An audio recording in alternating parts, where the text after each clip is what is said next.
Hey everybody, welcome to your video review for Grammar 6.4 in Capítulo 6. So this is another one of those grammar sections where I as an instructor come upon it and think, what is this book doing? This is so simple. All you're going to do in this section is learn 5 different ways to express obligation. And it really is totally unnecessary for your textbook to devote an entire grammar section to this. The only thing that's being presented here are 5 different ways to express obligation. 3 of them are personal. That is, the actant, the subject of the verb, is the one designated as specifically obligated to perform the action. And 2 of them are impersonal, i.e., they are generalizations or ways to express generalizations about obligations. All of them have to be followed by a verb and infinitive, however. So let's take a quick look at them and not belabor this thing. All right, so the 3 verbs/verb phrases for personalized expressions of obligation, i.e., where the actant, the subject of the verb, is the one designated as specifically obligated to perform the action.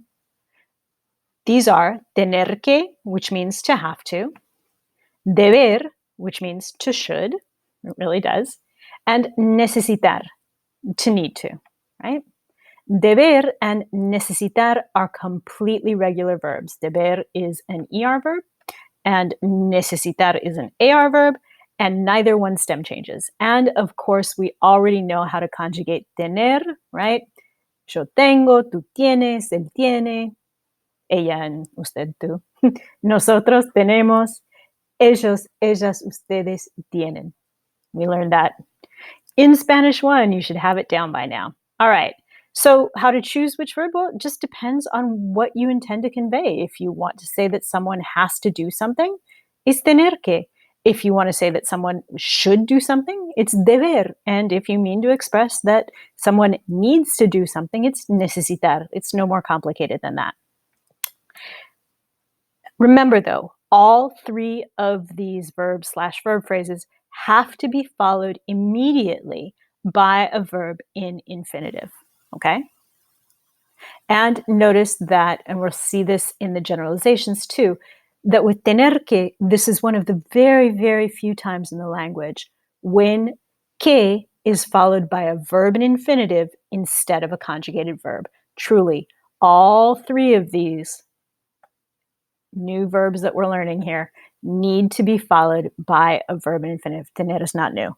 Tener que is a new expression. All right, so let's look at that quickly. Here, with necesitar, what do we have? We have conjugated necesito followed by a verb in infinitive, in this case, estudiar. There we go. Necesito estudiar para el examen final. Yep, that is a true thing. Of course, it means I need to study for the final exam. Let's see an example with deber. Okay, so here we see conjugated debes followed immediately by a verb in infinitive. To give us the sentence, debes hacer ejercicio todos los días.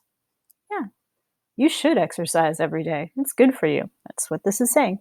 And finally, let's see a phrase with tener que to see how this works. La profesora tiene que leer nuestras composiciones. What do we see here? We see conjugated tiene, the que that is a mandatory part of this expression of obligation, and then the infinitive, leer. Again, what comes after tener que, deber, and necesitar is always a verb in infinitive. There's nothing more to this, really. I'm still flummoxed that this is an actual grammar section all on its own. Anyway, we still do need to look at our 2 verb phrases for impersonal expressions of obligation, i.e., generalizations about being obligated to perform an action where no specific actant is named. Our 2 verb phrases are es necesario, meaning it's necessary, and hay que, which means literally one must. Your book glosses this a number of different ways. It's not correct. The correct translation of hay que is the impersonal one must. Note also here with es necesario, right, which does translate as it is necessary. Please, please remember, we just learned object pronouns for it, They're lo and la, right? Ah, sí, la fruta, sí, la como con frecuencia. I eat it frequently, right? Or, for example, el chocolate, lo como todos los días. I eat it every day. There is, ladies and gentlemen, there is no subject pronoun for it in Spanish. None. If you want to evoke the idea of the subject pronoun it, you achieve that by putting no subject pronoun at all at the start of your sentence and by starting your sentence with a third person singular verb conjugation. So here, a clumsy translation would be is necessary. The correct translation is it's necessary. It is necessary. Okay? Again, when you want to evoke the idea of the subject pronoun it that only exists in English, right? You want to do this in Spanish? You have to do it by omitting any subject pronoun. Just es necesario means it is necessary. Okay? Please don't write stuff like lo es necesario. That's not, no. All right. Probably overcomplicated that. It's okay. We'll all live. In any case, you choose the phrase you use based on what you intend to convey. And remember, these are impersonal expressions. So es and I stay es and I.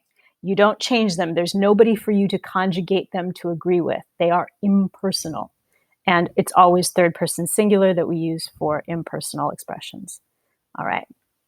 There's a really large crashing noise outside. Anyway, both of these phrases must be followed by a verb in infinitive, just like the three personal ones we learned. Both es necesario and hay que have to be followed by a verb in infinitive to complete the expression of obligation. And that gives us things like this sentence. Es necesario estudiar para el examen final. So what do we see here? We see our impersonal expression of obligation immediately followed by a verb in infinitive. That's how this constructs. It's no secret to it. And then another example with hay que hacer ejercicio todos los días. Yes, fine. An impersonal expression of obligation using hay que, and this is the other instance in the language where we have que followed by an infinitive instead of a conjugated verb. Do not conjugate the verb that follows hay que or tener que, okay? So, hay que hacer ejercicio todos los días. Here's your impersonal expression, right? Hay que, here's your verb in infinitive for this sentence, hacer. This is how you do it. There's nothing else I need to say about this. Ladies and gentlemen, learn the 5 verbs/verb phrases. Remember to always follow them with a verb in infinitive, and you will basically be golden. All right? I hope this is helpful to you. Thanks, guys.